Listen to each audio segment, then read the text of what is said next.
Welcome to a special bonus episode of Public Power Underground. Public Power Underground is Public Power's premier infotainment program that covers public power and public power adjacent news from a power department's perspective.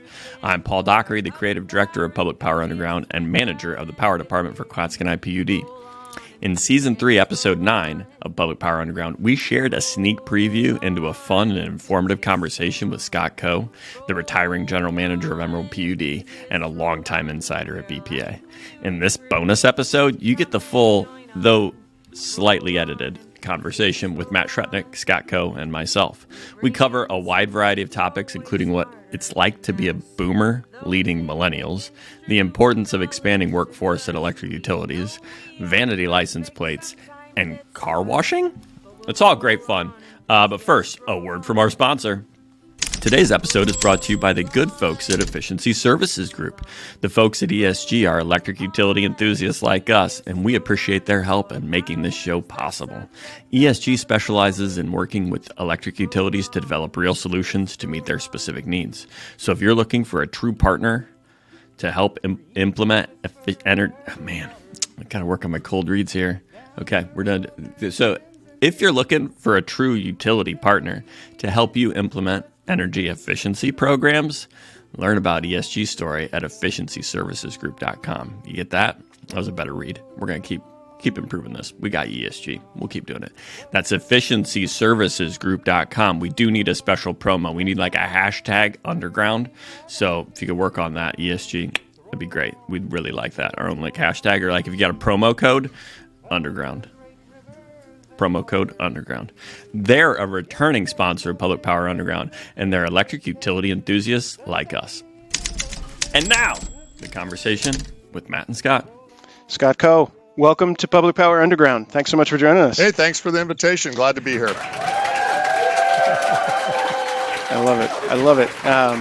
So diving right in, it's probably been about 12 years since you and I met, maybe 13 years. We used to work together at Bonneville Power Administration. It feels weird saying it was 13 years ago, but we'll glaze over that and move on. You were there for quite some time before moving on into your current position. I have to imagine you've got a story or two to share. Yeah, I do, Matt. First off, you'll notice I wore my Bonneville Power shirt back from my days of managing power scheduling. I just thought ituld be a special shirt. Exactly what made me think of that. So yeah, there you go. That's my cues for you, and hopefully you have good cues for me.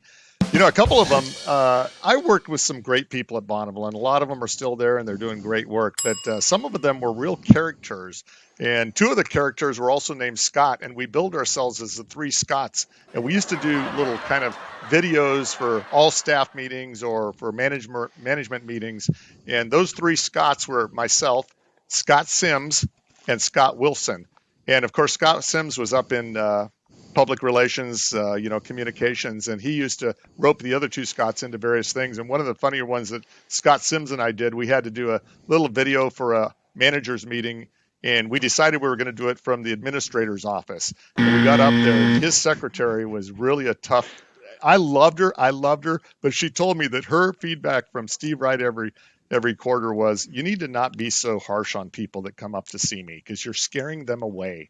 And she did. She kept people from coming in that shouldn't be there. Anyway, Scott Sims go inside his office to do this video, and she told us, don't you mess anything up. We're like, yeah, we won't. We go in, we broke his chair. And so Scott Sims and I are trying to figure out who's going to go out and tell Nikki that we just broken the administrator's chair. And thankfully she left for some reason, and so did we. Smart. But on a more serious note, some of the other things that happened, I had power scheduling from 2000 till 2007. And so a lot happened then. The West Coast energy crisis happened. My group not only did the scheduling, we also did the invoicing. And in 2001, where we typically invoiced about $1.7 billion of power trades on both sides, we invoiced $5.7 billion worth of trades. And there was a lot of action that year. And one of the big actions was Enron went bankrupt. And there might be a lot of people out there that don't remember those days, but us longer term folks remember the day Enron went bankrupt. And I was at work and I was out on the scheduling floor, and one of my people had noticed it come up on a news feed. And I went over to my invoicing person. I said, where are we? Because it was right at the start of the month where we're doing invoicing. I said, where are we on the invoicing? And Jane Bradabo says to me, we have that data down at finance to pay them. And back in the day, we were told we couldn't net the bill. And that month, it was something like we owed them 17 million and they owed us 13 million. And those transactions were going to happen separately, which meant if we paid the 17 million and they didn't pay the 13 million, we just got screwed. So I said to Jane, who processes that electronic funds thing? And so she says, let's go down to second floor. We go down to second floor finance, and she goes to the cubicle, the guy that makes that electronic thing happen, right? And it's 1:30 in the afternoon, so you got to know what's happening. He's asleep. And Jane, he's asleep. He's sound asleep. And Jane is such a sweetie. She's just the nicest person and capable.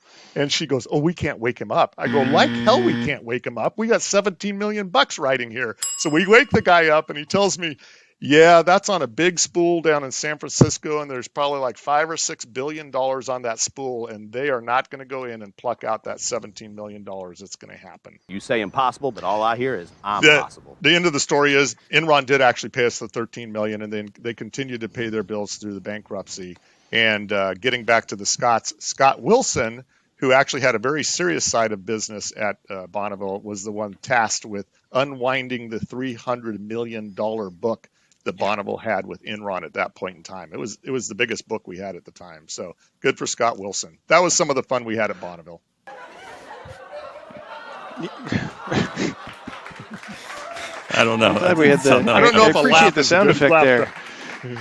Well, you stumped me there, Scott. Go ahead, Paul. That might not be the first time. Yeah, I mean, it certainly sounds won't be like the Bonneville last. stories, and you must have lots of them. I'm a little self-conscious. You two been at Bonneville. It seems like maybe to be a leader in public power, you got to work at Bonneville. I feel a little left out. I've never worked at Bonneville. Paul, it's not too late. They got plenty of job obviously openings. not. You do. Maybe it's too late. No, Maybe it's not too late. You go do a 3-year stint. 3-year internship at Hey, Bonneville. We'll that talk about that later. That joke's coming out. Paul, why don't you go to Bonneville and help them write these contracts that we need? That does sound like fun. We'll Hiring have a contractors plant for at that? Bonneville this time instead of the other way around. Maybe. There you go. Well, obviously, you don't need to be from Bonneville to be a leader in public power. So, kind of moving on to more recent events here. So, I actually attended a panel moderated by Mr. Paul Dockery on the next generation workforce and leadership in this next generation, and I found it super compelling. Now, you, Scott, you started your career under the quote-unquote greatest generation. You rose to leadership amongst other boomers, and you've led organizations with all sorts of, I guess, the designated generations. You've got Gen X, Millennials, potentially even Zoomers. I didn't see any here today, but there may very well be some around. What have you learned about people, regardless of generation, that will help Paul and I, as I guess, aspiring future leaders, cope with a wide range of attitudes and aptitudes going forward?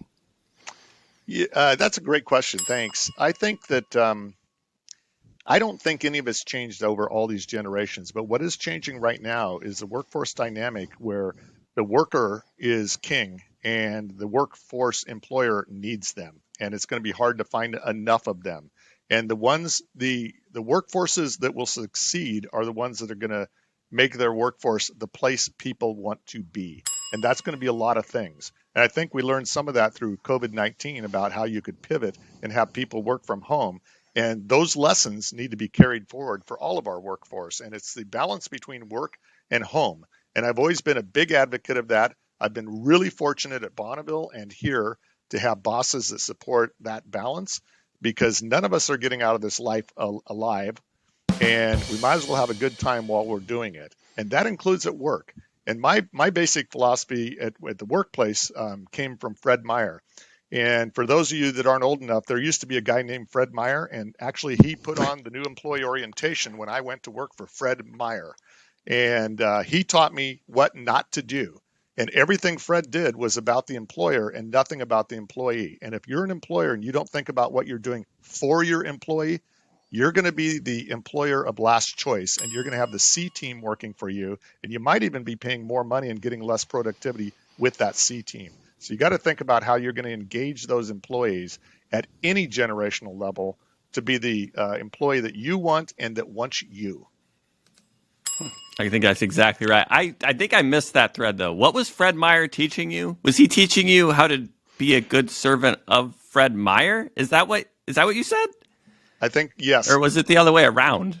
Fred. Are you saying that Fred Meyer was wrong, completely wrong, and that we should do the opposite of what Fred Meyer taught you? Because that's where I thought you were going. I think Fred Meyer taught great customer service ethics. He was terrible to his employees. The organization was terrible to their employees. And what I saw happening, and I was in management at Fred Meyer at a very young age, 19 years old, and what I saw was Fred Meyer's employees ripped him off because he didn't treat them right.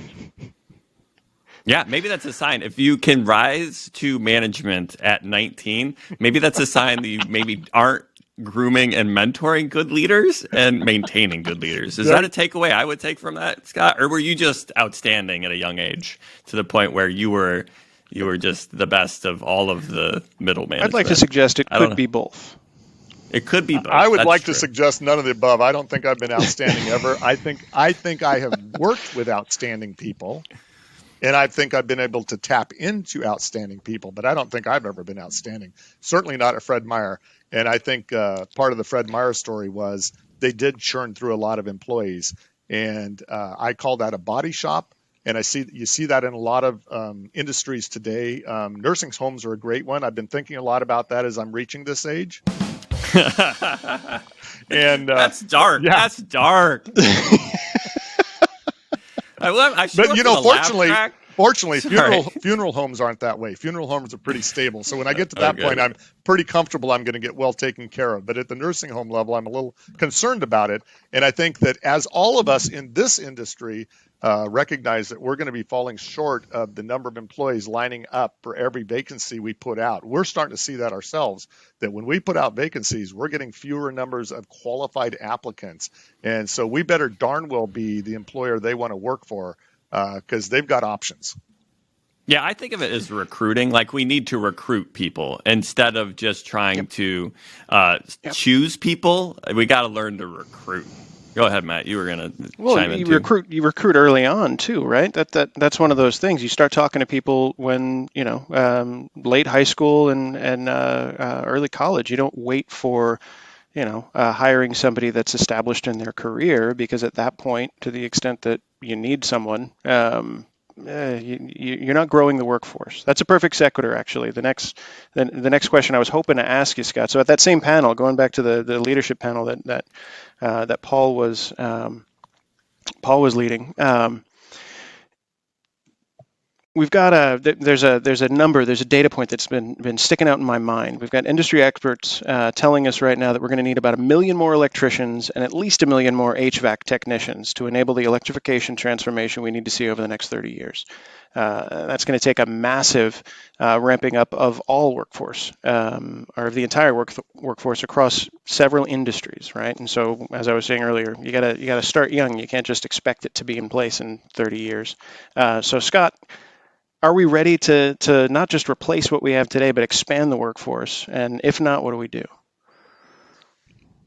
Great question. I think that the employers that expand their workforce are the ones that are going to succeed. And what we've been doing here at Emerald is expanding our workforce. So I've been here 9 years, and we are now processing through our 8th and 9th apprentices. And for a utility of our size, that's pretty outstanding to have 9 apprentices. We actually had 5 at one point, because we didn't do any the first couple of years I was here until I realized that going out and hiring in the workforce, you're just going to be competing and you're going to be frustrated.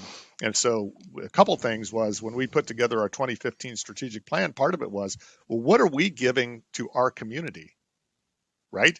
Because we're public power. We should be giving back to our community. So one of the things we give back to our community is access to good jobs, because this industry pays really well at all levels. So we started really getting more focused about how do we recruit, how do we grow the talent in the footprint of our service territory. And so we started doing apprenticeships. We do ride-alongs. Ride-alongs aren't just out in the field in a vehicle. They can ride along inside.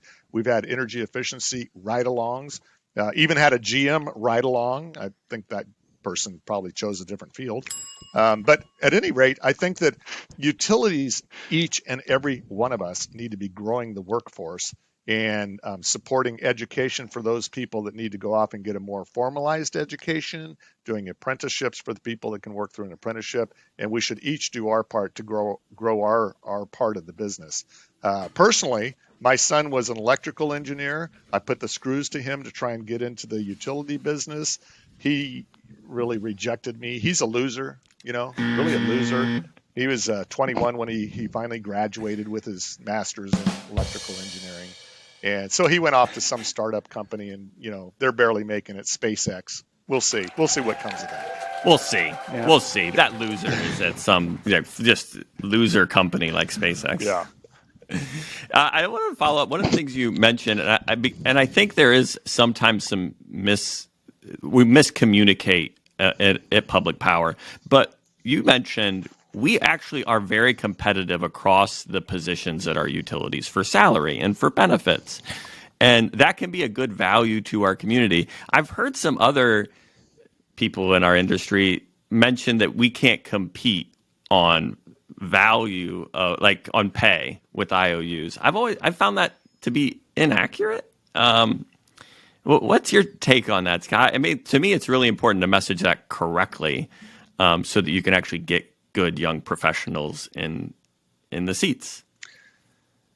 I think everything from maybe mid-management below, we're every bit as competitive as the investor-owned utilities. I think where the pay gap happens, and that's true with Bonneville too, right? It's true with Bonneville, and it's true with us consumer-owned utilities. When you get to the higher levels, then the paychecks get astronomical out there in IOU land, and that's where we aren't competitive. Personally, I have enjoyed the quality of my interaction in my job with our customers, with our employees, with our constituency. And maybe that would happen at a larger IOU. I've never worked there, so I can't say it wouldn't. But I have found this entire career path to be incredibly rewarding, and I wouldn't change it for anything, and certainly not for chasing the big dollar paychecks at some of those IOUs that really only a handful of people actually get. You go and look in, the bulletin, the Northwest Public Power Association bulletin, and all of our jobs are posted there, and they have some IOU equivalent jobs in there from time to time, and we're spot on with pay. And I would argue that our value to our employees is more rewarding as a career, working closer with our customers than just being a cog in the wheel of a large corporation. This is exactly what I said to Paul. I can actually get you some applause. There you go. There Perfect. it is. Thank you, There's Paul. the applause. Yeah. There it is. And timed properly this time. I said the same thing to Paul when we were. It's okay. A work in progress. Recognizing that value is not just monetary. When I had a similar epiphany, probably isn't the right word, but came to a similar conclusion and decided on the career path that I'm on now, and I'm grateful for it. That was part of it. The idea being, it's not just about the bottom line. It's also about the work and the people. And the benefits across the board are not just medical, dental, and retirement, but also the benefits of a viable community. And I don't know, sounding cliched at this point, but all of that to say I agree. Yeah, mission-driven work. We drive to complete a mission to service to our customers. I find it's incredibly important for people that want to do good work with their lives. Yeah, I think a good example. Matt and I actually just did a field visit here at our utility out to part of our region, and it was a tree crew. And Matt and I and one of the tree crew guys did a little drive around, check out the work they were doing and what they were up to. And I mentioned to my tree foreman that a certain customer had moved away, and he was heartbroken. We not only that the GM, I knew her and she knew us, and she had sent me a note and said, "Hey, I'm moving away. You guys have been great, and I specifically want to call out your tree guys and the line guys," and she used the names, and we're connected to our community. And maybe some IOUs have that, but I got to tell you, I see that across the board in public power, that we are smaller entities and we know our customers and we see our customers and we relate to our customers. And in most cases, we are our customers. About 40% of our employees are actually EPUD customers. Few of them are EWEB customers. I hear about that because they whine about the high bills and whatnot. But, it's a better quality. I think, better quality. Yeah, exactly. But it's a better service. They're paying for a higher quality service, is what it is. That's it. Good one, Matt. Good one. That almost sounded sarcastic there, Paul. Yeah, no, it's my bad. I'm looking forward, Matt. I'm looking forward to the report out when Frank watches this to see what he has to say about that. Don't edit that out, Paul. I won't. Don't worry. It'll be left in. I do want to get back to this, talking about workforce and growing your workforce, because there's two aspects here. One of them is, trying to have entry-level positions where you can train your own and then grow them into positions. The other one is expanding workforce. And what do you think about this concept that if we are electrifying a big swath of our economy, that it's going to take more utility workers? Do you see out there, after you retire and you don't have to worry about convincing your board, a need to actually increase the number of linemen, increase the number of bodies employed by the utility? Is that real? I've been thinking about that a lot. This is going to sound a little kiss-assy, but my board has been incredibly supportive over the 9 years. When I started here, we had 16 linemen. We have 23 now. We have grown the number of customers, but not proportionally the same amount. And one of the goals I had when I got here was to get more of our employees actually at the front line doing the work that our customers want done. And that's tree trimming. We've grown that program. We've grown the lineman program. We're able to be more responsive more quickly because we have more linemen, and we're putting more into upgrading our system to improve reliability. And I think that we started doing that in 2015, and it was incredibly fortunate that we started improving reliability to our customers. And in a rural area, it's not the same as in an urban area. You urban utilities have it so good. We got these long lines that go out 15 miles and one tree takes it out and you lose the whole feeder. And so it's been important to get out there and do more tree trimming and have linemen upgrading the system with stronger wire and poles that aren't rotting and falling over in the first windstorm. And my board's been very supportive of that. But we moved a lot of people, a lot of FTE into more front-facing positions. And I see more of that coming. 5G is coming. We've got a tremendous workload in rural America with 5G attachments on every other pole. That's going to be 15,000 poles for us, and that's a tremendous amount of work. So I think positioning ourselves for the changing utility, if you don't have a strategic plan in place that's looking ahead at what's coming, you need to get one in place, and you need to start executing on it.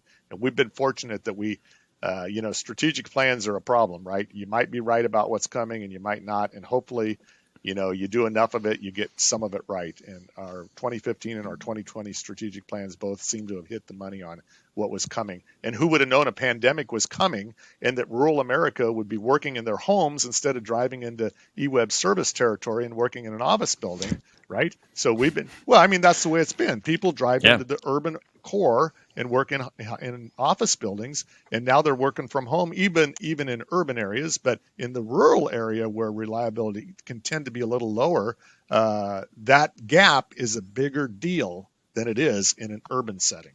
And so we've closed that gap on reliability, and I think that served us well through the pandemic. That's the Mike Tyson line, right? Everybody's got a plan until they get punched in the mouth.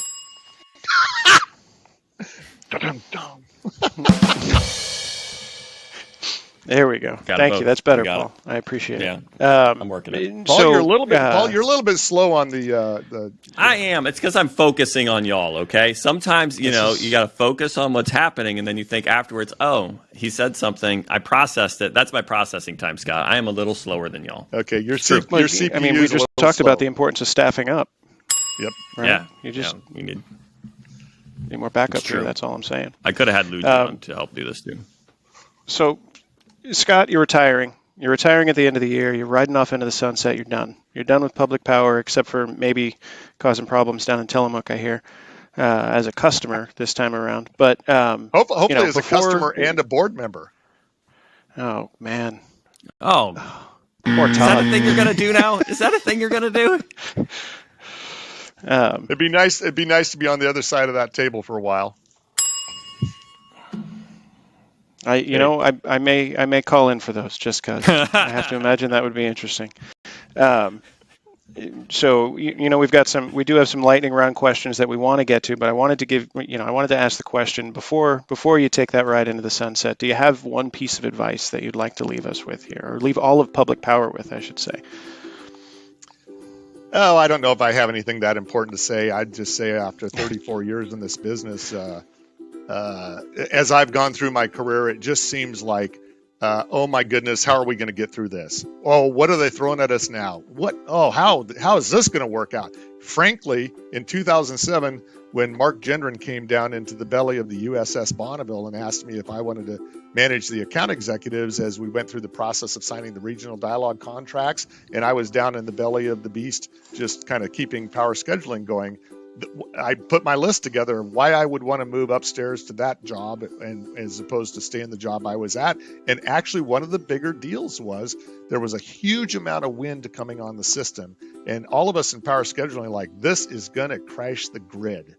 And I guess my message to public power and the industry is, I think our workforce is so smart. And we have got immensely brilliant people working in every part of the business that figures these things out.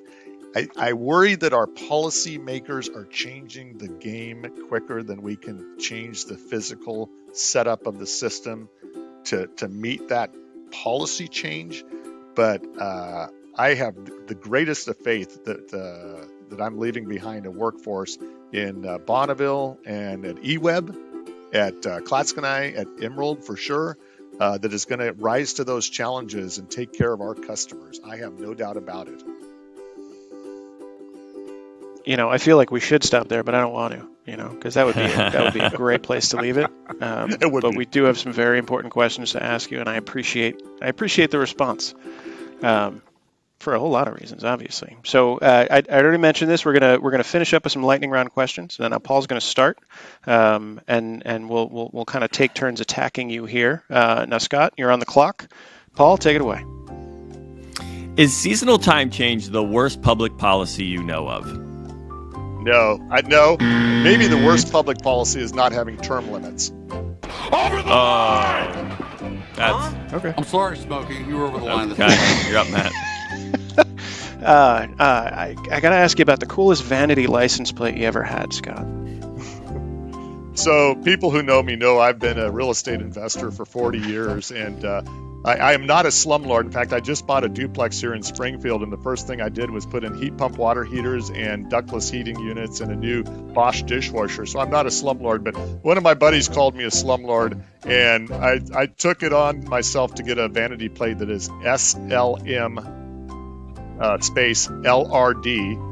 And when I worked at Bonneville, I was parked in the basement one time, and one of my fellow managers in my work group didn't know it was my vehicle and says to me, some asshole downstairs has a slumlord license plate. And I looked at him, I go, hey, that asshole's me. Okay, when's the last time you used pivot tables or VLOOKUPs in Excel? Okay, what's Excel? Yeah, exactly. Yes, I knew it. That's the right answer. Is that one of those new things like from the Alphabet company, Google people? Who does? It's an app. It's an app. It's an app. It's an app. Okay. Next. Yeah. Pinky ring. You still wear your great uncle's pinky ring, and you still bang it on the table when you need to get people's attention? No, I quit. I think that'll probably get cut. I'm sorry, Smokey. You were over the When line. did you realize that outlets were the future of electric vehicle public charging programs? Excellent question. It was when I bought an EV 3 years ago, and I got so frustrated. with the DC fast chargers in Portland. I started using my 120 in my garage in Portland to plug in until I finally got wired for a level 2. But yeah, I used my level 1 for quite a while. That's the right answer. There you go. How many times were you fired from your current position? Oh, okay. I'll retract the question. We got plenty of time. Take all the time you want on outlets as electric vehicle public charging infrastructure. All the time you want, Scott. Please keep going. I'm going to add something to the EV thing. We'll turn it off. They're not on the clock anymore. You can take as much time as you want.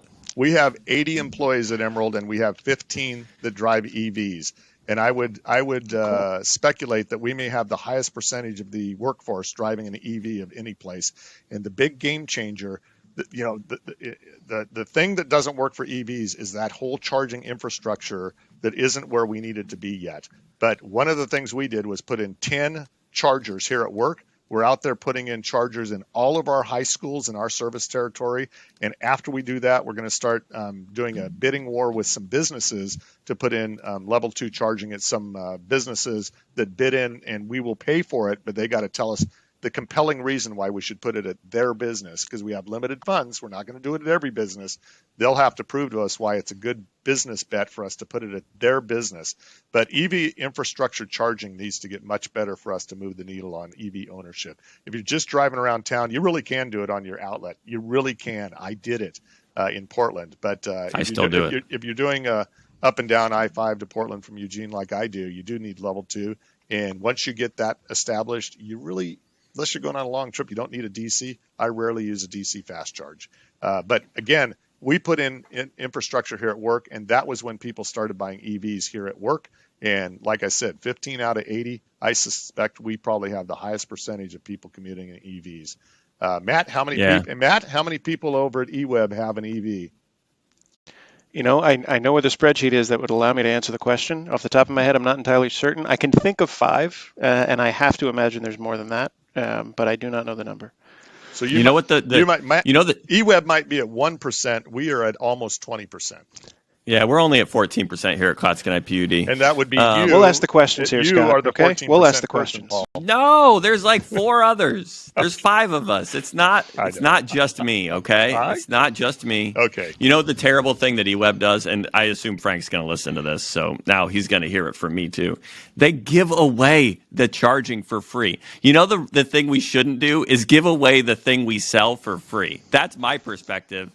You don't give it away for free, do you, Scott? You do, don't you? Oh, I can tell by the look in your eyes. Not a chance. Look in your eyes. Okay. Nope. Whew. In fact, I'll tell you what. The employee parking lot charging was on a credit card thing, and we just went to a flat rate because we had too many problems with that.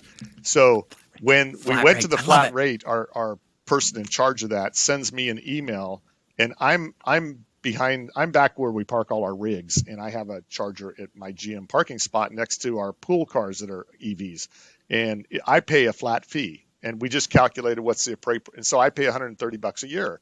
Well, so then the board approved a new flat rate for the other chargers and for out at the high schools and the other EV infrastructure, and it's $10 a month.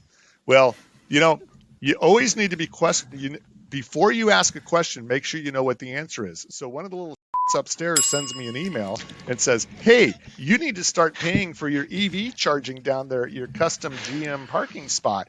And I said to him, go to hell. And he replies back, hey, don't be such a cheap ass.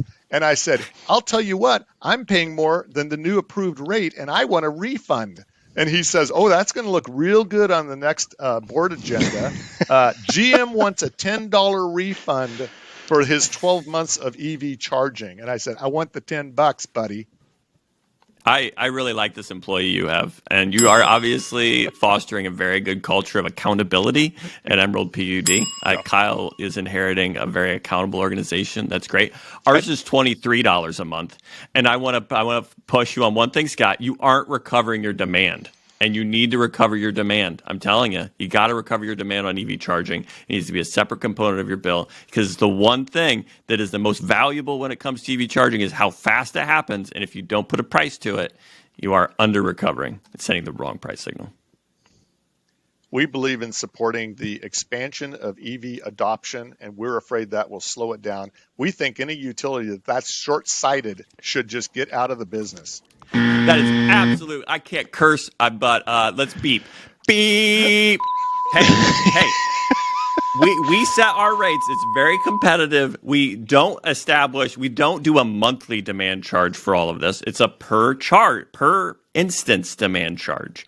And it's levelized over the whole month, and we assume it's a full adoption rate. These are very compelling rates. $20 a month. You're telling me you won't charge your EV for $20 a month? It's a very compelling rate. $23 a month. It's like probably 27 at this point. I do increase the rates because we want to make sure that we are recovering the full cost. Because I tell you what, one thing in rural America, you do not want the narrative that you're subsidizing EV charging. I agree. You don't want that out there. Yep, I don't want that out there. Subsidies are bad. Yep, and we are not. It's a very compelling rate that is not subsidized by our other customers. Okay, should we go back on the clock, Matt? I think you're certainly glad we covered that. Sure. I feel like it turned into just EWEB bashing there. We're the only ones really doing the right thing, which is to say, no, giving it away for free is not the right thing. Wait a minute, I just bashed. We're moving away from Paul. that. I just bashed Paul, so I think it's equal this time. This time. You've already gotten me in trouble. I'm sure of it. Look at that. See, there's some energy this is how efficiency going conservative on they office. are. They turn the lights off even when he's in the room. Speaking of turning the lights off on you, how many times were you fired from this position, Scott? You mean so far? So far. So far. There is still time. Just once. They've got 2 GMs now, so at least it's not that big of a problem. That's right. Just once. Just once. Okay, Scott Wilson wants to know. Are we on to the next one? Was it just once? I actually have no idea. It's only once that I'm aware of, but Okay. Yeah, so far. Okay. Trust me, Scott once is enough. You learn a lot. The rehiring is a little awkward, I assume, after that. Okay, Scott Wilson sent a question in. It's rumored that you often spend time in sunny climates, and yet you have no tan lines. Care to comment? I'd kind of be curious why Scott Wilson knows that and why he cares. Okay. Matt, you got one? I do like the attribution. Just so you know, this is Scott asking this question, not us.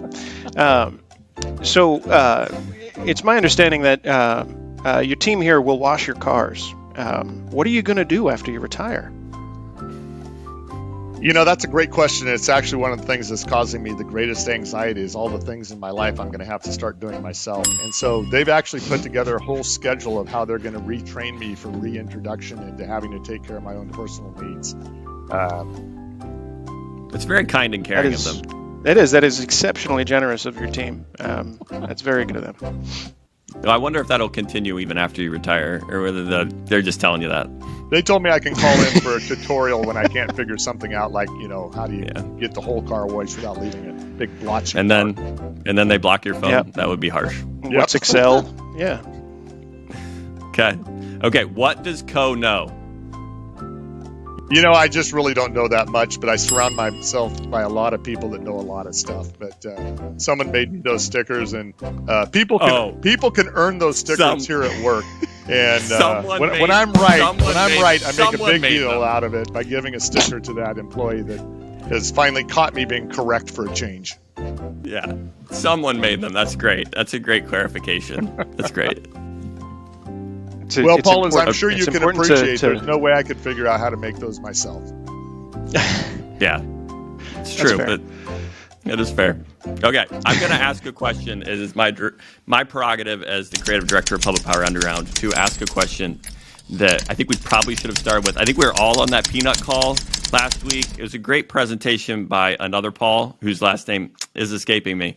But he said to start meetings with, what's going well? So what's going well, Scott? What's going well for you? What's going well for me personally? Yeah, or just well. I'm approaching retirement, and I've got to say I have been incredibly fortunate in my 34 years in public power to have great bosses 24 years at Bonneville. I always had interesting work with really supportive bosses and a great team to work with. Same with here at Emerald. It's been a great run here. Kyle, who's taken over behind me, is very fortunate to have a really solid board. It's been challenging at times here with some board dynamics, but we've got a great board in place right now. That's going well. And the other thing, I feel great hitting retirement, feeling healthy, and still running 15 to 20 marathons a year. That's a bunch. You had to get that in. You had to get that in. That's intimidating, I'm not going to lie. Good for you. Good for you. Good answer. Also, very good answer. Yeah, you do. You get a ding for that one. Scott, it's been a pleasure. Thank you so much for coming on. It was great to have you. Well-timed applause that time. Thanks. I love it. I don't know what just happened, but I love it. Thanks once again. Hopefully you can find 20 minutes of goodness in there. Well, we'll see. We'll see. Yeah, probably cut a couple things. If not, we can come back. If not, we can come back and talk more about Scott Wilson. There we go. By the way, just a special Paul, special Scott Wilson episode. Yeah, you may not know this, Paul. I actually knew Scott Wilson before either of us worked at Bonneville Power. What's the story there? There's a story. Let's end on a story. Okay, so I knew Scott Wilson down at Willamette University when I was a grad student in charge of one of the larger dorms, and I had an opening for a resident assistant, and Scott Wilson was on the other side of campus, and I kind of knew who he was because he was involved in the dorm life on that side of campus, but I'd never really talked to him, and he came and applied on the job, and that's where I first met Scott Wilson, and he had a lot going for him, and when I look back at that, he had more going for him than I had ability to hire. I think he was way ahead of the curve, and I'm like, I can't get this guy. I can't see him doing this job. He's like 10 steps ahead of where I am for sure. So I didn't hire him. And then later, it's kind of funny. So my first encounter with Scott Wilson was not hiring him. What a mistake, right? If you look back over your career, you can't help but look down your list of things that you could have done better, better decisions, whatever. That would be one of them. And Scott ended up at Bonneville, and one of the funnier stories was he came right out of undergrad, and I was almost 30 at the time, and Scott was almost 22, I think. And I don't know that he was shaving yet. And so when we ended up in the same department, we had two Scotts, and so I just called him Scott Jr., and I called myself Scott Sr. Well, as Wilson matured, this is a true story. Wilson will back me up on this, I think. As we both matured, Wilson matured with more gray hair than I did for some reason. People think I color my hair. I don't. I'm too lazy. But yeah, Wilson developed a bunch of gray hair. So we'd be riding the elevator, and my favorite thing would be to ask whoever hopped on the elevator, because I'm pretty obnoxious. Hey, which one? They'd say, "Hi, Scotts." That'd be, they think they're clever. "Hi, Scotts," and that's clever. It's funny, and it doesn't get old after 10 years. And so I would say, "Hey, which one of the Scotts do you think's older?" Well, at first it was simple, and then towards the end they're like, "Wilson, of course." And Wilson has told me recently, he says, "I'd like to go back to the days where I was Scott Jr." and I just want to close on this. I consider Scott Wilson a good friend of mine, and I wish him well. What I enjoy most is using the past tense to describe he had a lot of good things going for him. Come on. Yeah. Yep. What a great compliment, Matt. Picked up on that when one I first met you. When I first met you, Matt, you had a lot of things going for you. And then you went to EWEB.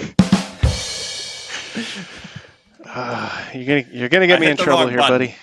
I love it. That was good. Thanks, Paul. That was a good way to end. Scott is a nice guy. Yes, absolutely. But yeah, thanks again for joining us, General Manager Co. You won't be hearing that for much longer. Best of luck as you ride off into the sunset. My condolences to Todd. I think with that we'll hand it back to the underground for more news. Thanks to Matt and Scott for the delightful and insightful conversation. Our next regular episode will be recorded November 29, 2021 and published December 2nd. To make sure you don't miss it, you can sign up for an unintrusive newsletter with links to all the ways to consume this fascinating content at publicpowerunderground.substack.com. That's right, we have a Substack account. We're trendy. Otherwise, you can subscribe on YouTube, Spotify, Apple Podcasts, or your favorite podcast app. Regular episodes have show notes with links to all the news articles. That comes in the Substack newsletter, so you'll get it directly in your inbox. And if you find something when you're listening to the podcast app and you're like, oh, that's a really interesting article, and you go into the Apple Podcast show notes and it's like, there's no link in here. How do I find the link to this fascinating article? You just go to publicpowerunderground.substack.com and you can find it there. That's where you can find it. You go on to publicpowerunderground.substack.com and you click on that link and it brings up that article that we were talking about, because I tell you what, most of the articles do a much better job than what we do summarizing their own articles. That makes sense? It's great. You don't have to be subscribed to Newsdata to get this podcast, but it sure makes our podcast make a lot more sense. You'll get a lot of links to the Newsdata articles in our Substack page, and if you aren't subscribed, you get like 3 free ones, which is great. But also, you call up your boss and say, hey boss, do we have a subscription to Newsdata? Because it seems like really valuable news for public utilities. And he'll be like, oh yeah, we do. Sign up here. And it's super easy. Or if they don't, you can tell your boss, hey, we need to get on this because Newsdata has great content, period. That's all for this week. Thanks for tuning in. Public Power Underground is a production of Clatskanie PUD and Newsdata. The views expressed here are our own and not the official views of Clatskanie PUD, Newsdata, or the organization of the guests also appearing on Public Power Underground. Public Power Underground is public power and public power adjacent news from a power department's perspective. It's written and directed by Clatskanie PUD's power department, led by me, Paul Dockery, and it's edited and published by the stellar team at Pioneer Utility Resources, led by associate producer Sarah Wooden. Our theme song, Roll On Enthusiast, was rewritten, performed, and recorded by Aaron Guillory and Ian Bledsoe. Public Power Underground for electric utility enthusiasts. Public Power Underground, it's worth to watch.